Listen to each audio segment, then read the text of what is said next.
नमस्कार दोस्तों, स्वागत है आप सभी का हमारे YouTube चैनल पर। आशा करता हूं कि आप सभी अपने परिवार के साथ खुश होंगे, सुरक्षित होंगे। और साथ में ये रिक्वेस्ट भी करता हूं कि अगर ये वीडियो आप लोगों को पसंद आती है तो इस वीडियो को लाइक और चैनल को सब्सक्राइब करना ना भूलें।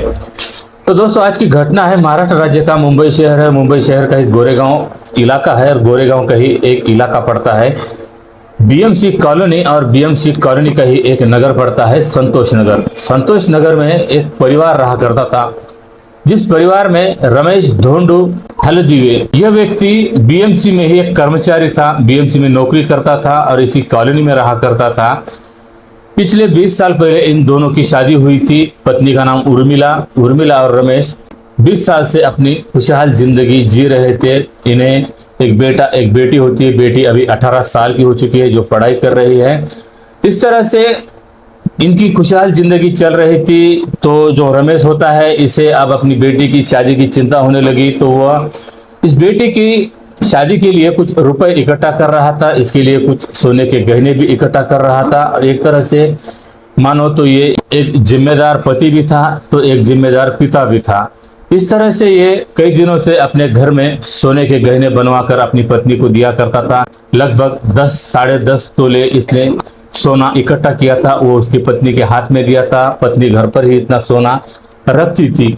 लेकिन 10 सितंबर 2025 के दिन जो इसकी पत्नी है उर्मिला, ये यही इसी इलाके के पुलिस थाने पहुंच जाती है, दिंडोसी पुलिस थाने पहुंचकर यह महिला पुलिस में एक शिकायत दर्ज कराती है कि इसके घर में चोरी हो गई है।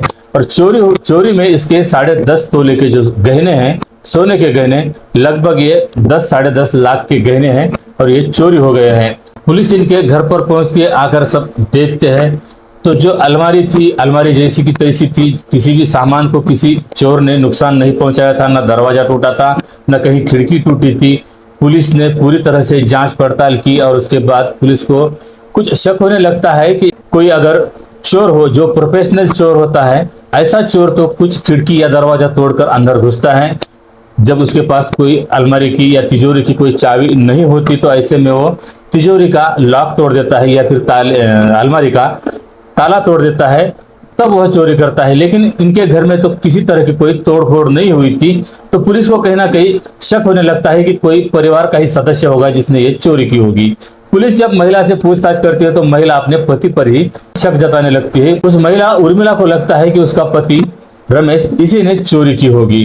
पुलिस इसके बारे में और सोचती है। पुलिस को लगता है कि जिस इंसान ने इतने गहने इकट्ठा किए हो, अपनी पत्नी के हाथ में लाकर दिए हो, वह इंसान भला क्यों चोरी करेगा। और फिर पुलिस को ऐसा भी लगता है कहीं ये किसी और महिला के प्यार में ना पड़ गया हो, इसीलिए घर के गहने चुरा कर वो उस महिला को ना दे आया हो। इसीलिए फिर भी महिला की तसल्ली के लिए उसके पति को हिरासत में लिया जाता है, उसकी पूछताछ की जाती है। लेकिन रमेश जो था, पुलिस को बार बार यही कहता रहा कि साहब, मैंने चोरी नहीं की। मैं बार बार कह रहा हूं कि मैंने चोरी नहीं की, क्योंकि जो जितने भी गहने थे ये मैंने खुद अपनी मेहनत से अपनी पत्नी को लाकर दिए हैं। कुछ गहने मेरे पत्नी के लिए है, तो कुछ मेरी बेटी की शादी के लिए मैंने गहने इकट्ठा किए थे। भला मैं अपने गहने खुद क्यों चुराऊंगा। पुलिस को भी कहीं ना कहीं लगता है कि ये सही बोल रहा है और उसके कुछ कॉल डिटेल्स भी खंगाले जाते हैं कि कहीं इसका किसी महिला के साथ प्रेम का चक्कर तो नहीं है। तो जब कॉल डिटेल्स भी खंगाले गए तो पुलिस को ऐसा कुछ उसकी कॉल डिटेल्स में नजर नहीं आता। तो पुलिस को शक जाता है कि उसकी बेटी ने चोरी की होगी। कहीं लड़की तो किसी लड़के के प्यार में ना पड़ी हो, कहीं लड़की ने घर में से गहने चुरा कर किसी अपने प्रेमी को ना दिए हो। लड़की से भी पूछताछ की जाती है, लड़की के भी फोन के डिटेल्स खंगाले जाते हैं। तो लड़की के भी मोबाइल में एक नंबर पुलिस को नजर आता है, जो लड़की एक लड़के के प्यार में पड़ी हुई थी। उसकी जब पूछताछ की जाती है कि तुम इनके घर अक्सर आया जाया करते हो, तो कहीं तुमने तो ये चोरी नहीं की। तब जो लड़की का जो बॉयफ्रेंड होता है वो पुलिस को बताता है कि साहब, मैंने चोरी नहीं की है। चोरी की है तो मेरी जो गर्लफ्रेंड है, जो लड़की है, उसकी माँ उर्मिला ने चोरी की है। और उसने ये चोरी करके कुछ दिनों के लिए गहने मेरे पास भी रखे थे, और मेरे पास कुछ दिनों तक गहने रखने के बाद वो गहने अपने साथ लेकर गई है। और उसने कहा है कि जो गहने हैं वो बेचकर पैसे मेरे पास देगी और जो बाकी जिंदगी है दोनों साथ में बिताएंगे। अब पुलिस उससे पूछती है कि तुम तो उसकी बेटी के प्रेमी हो और उसके साथ क्यों जिंदगी गुजारना चाहते हो, और वो महिला तुम्हारे साथ क्यों जिंदगी गुजारना चाहती है। तो ये लड़का बताता है कि जो लड़की है उसके साथ तो इसके प्रेम संबंध थे ही, लेकिन उसकी माँ ही उसके प्यार में पड़ जाती है। जो महिला उर्मिला होती है ये अपने ही बेटी के प्रेमी के प्यार में पड़ जाती है, और बेटी के प्रेमी के साथ ये महिला इस तरह से नजदीक आ जाती है कि जब बेटी घर पर नहीं रहा करती तो लड़की का प्रेमी अक्सर उसकी माँ को मिलने आया करता था। उसके माँ के साथ भी उसके अवैध संबंध थे, उसके साथ शारीरिक संबंध थे। अब ये बेटी को इसके बारे में कोई पता ही नहीं था कि जो इसका प्रेमी है उस लड़की को ही एक तरफ गुमराह कर रहा है और एक तरफ उसकी माँ को भी इस तरह से अपने प्यार के जाल में फंसा रखा है। माँ को तो पता था कि ये अपनी बेटी का प्रेमी है, लेकिन माँ की आंखों पर वासना की पट्टी बंधी पड़ी हुई थी, क्योंकि उसे सिर्फ अपनी वासना, अपनी हवस की भूख मिटानी थी। इसलिए ये महिला अपने ही बेटी के प्रेमी को अपने प्यार के, अपने वासना के जाल में फंसाती है। उसके साथ ये महिला अपनी हवस की आग मिटाने लगती है। इतना ही नहीं, जब इस महिला के और कुछ कॉल डिटेल्स खंगाले गए, महिला से भी जब पूछताछ की गई कि ये पैसे कहाँ गए हैं, तो ये गहने कहाँ गए हैं, ये पैसे कहाँ गए हैं, जब पुलिस पूछती है तो ये महिला बताती है कि गहने बेच दिए हैं। गहने बेचने के बाद रकम आई थी 10 से 10.5 लाख रुपए। ये 10 से 10.5 लाख रुपए इस महिला ने एक और व्यक्ति के अकाउंट में ट्रांसफर कर दिए। अब ये व्यक्ति कौन है, जब पुलिस पूछती है तो महिला बताती है कि वो मेरा प्रेमी है, मेरा बॉयफ्रेंड है, और उसके साथ मुझे पूरी जिंदगी आगे की जो है बितानी थी, मुझे घर छोड़कर भागना था, और ये चोरी मैंने ही की है, और ये गहने बेचकर मैंने अपने प्रेमी को दिए हैं, उसके अकाउंट में मैंने पैसे ट्रांसफर कर दिए हैं। और इस महिला की पहचान उस प्रेमी के साथ सोशल मीडिया पर हो जाती है। सोशल मीडिया पर ही इन दोनों में इतनी नजदीकियां बढ़ जाती हैं कि दोनों भी ठान लेते हैं कि अब दोनों को मिलना चाहिए, और दोनों भी फिर इसी तरह से होटलों में मिलते थे, दोनों में शारीरिक संबंध में होने लगे थे।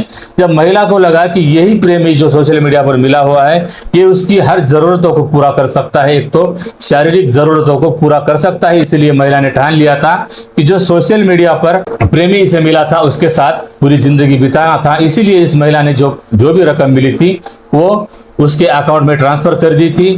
फिर इस महिला के कॉल डिटेल्स में और एक नंबर पुलिस को नजर आता है। उस नंबर के बारे में भी फिर पुलिस पूछताछ करती है, तो यह महिला उस नंबर पे भी काफी सारी बातें करती थी। तो इस महिला ने बताया वो भी इसका एक दूसरा तीसरा प्रेमी ही है। उस प्रेमी के साथ भी इस महिला के अवैध संबंध थे, उसके साथ भी इस महिला के शारीरिक संबंध थे। लेकिन महिला को तो सिर्फ जो सोशल मीडिया पर जो प्रेमी मिला था उसके साथ जिंदगी बितानी थी, इसलिए इसने जो पैसे मिले थे उसके अकाउंट में ट्रांसफर कर दिए थे।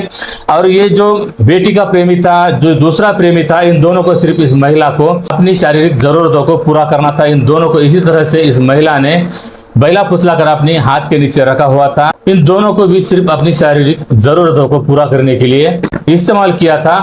और इस महिला को अब अपने पति के साथ भी नहीं रहना था, इस महिला को जो सोशल मीडिया पर मिले हुए प्रेमी के साथ ही रहना था। महिला ने जो पूरी कहानी है पुलिस को बताई, तो जो उसका पति था ये सब कहानी सुनकर इतना चौंक जाता है, उसके पैरों तले जमीन खिसक जाती है कि जिस महिला पर इसने 20 साल से इतना विश्वास किया था, इतना भरोसा किया था, 20 साल तक इस महिला ने उसे पूरे दुख सुख में साथ दिया था, और जीवन के इस मोड़ पर आकर इस महिला ने इतना बड़ा विश्वासघात उसके साथ किया था कि उसे यकीन ही नहीं हो रहा था कि इस महिला के इतने सारे बॉयफ्रेंड होंगे, इतने सारे इस महिला के प्रेमी होंगे, और इतने सारे लोगों के साथ इस महिला के शारीरिक रिलेशन भी होंगे।